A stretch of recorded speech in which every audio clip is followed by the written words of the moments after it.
Artificial intelligence বা AI এর ক্ষতিকারক প্রভাব নিয়ে উদ্বেগ যেমন বাড়ছে, তেমনি একই সাথে যুক্তরাষ্ট্র জোর চেষ্টা শুরু করেছে যেন কৌশলগতভাবে গুরুত্বপূর্ণ এই প্রযুক্তিতে চীনের অগ্রগতি যতটা সম্ভব খর্ব করা যায়।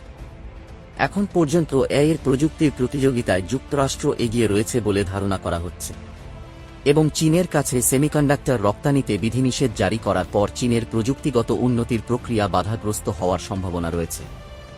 কিন্তু চীন এই বাধা দূর করতে পারবে বলে অনেক বিশ্লেষক মনে করেন, কারণ এই এআই প্রযুক্তিকে নিখুঁত এবং লাক্সি করতে এখনও অনেক বছর লেগে যেতে পারে।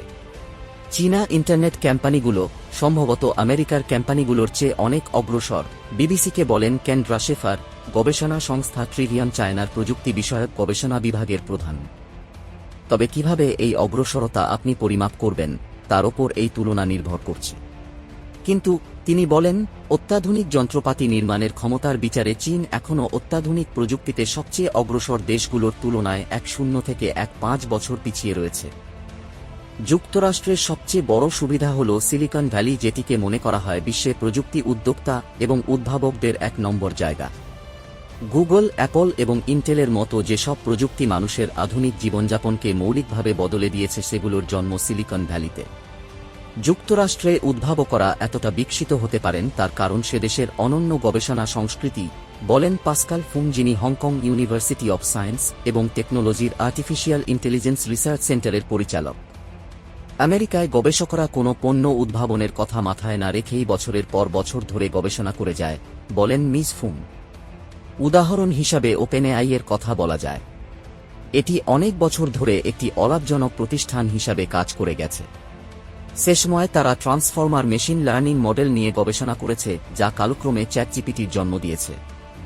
সিংহভাগ চীনা কোম্পানিতে কখনই এ ধরনের সংস্কৃতি ছিল না। ভোক্তার কাছে গ্রহণযোগ্য হবে এবং বাজার পাবে তা নিশ্চিত হওয়ার পরপরই শুধু তারা এআই নিয়ে গবেষণা শুরু করে, বলেন তিনি। এটা চীনা এআই প্রযুক্তির সামনে সবচেয়ে বড় এবং মৌলিক চ্যালেঞ্জ। যুক্তরাষ্ট্রে এসব গবেষণায় সে দেশের বিনিয়োগকারীরা অনেক অবদান রাখছেন। 2019 সালে মাইক্রোসফট ওপেনএআইতে $100 কোটি বিনিয়োগের ঘোষণা দেয়। এআই এমন একটি প্রযুক্তি যেটি আগামীতে সারা বিশ্বের বিভিন্ন পরিবর্তনে সবচেয়ে বড় প্রভাব রাখবে।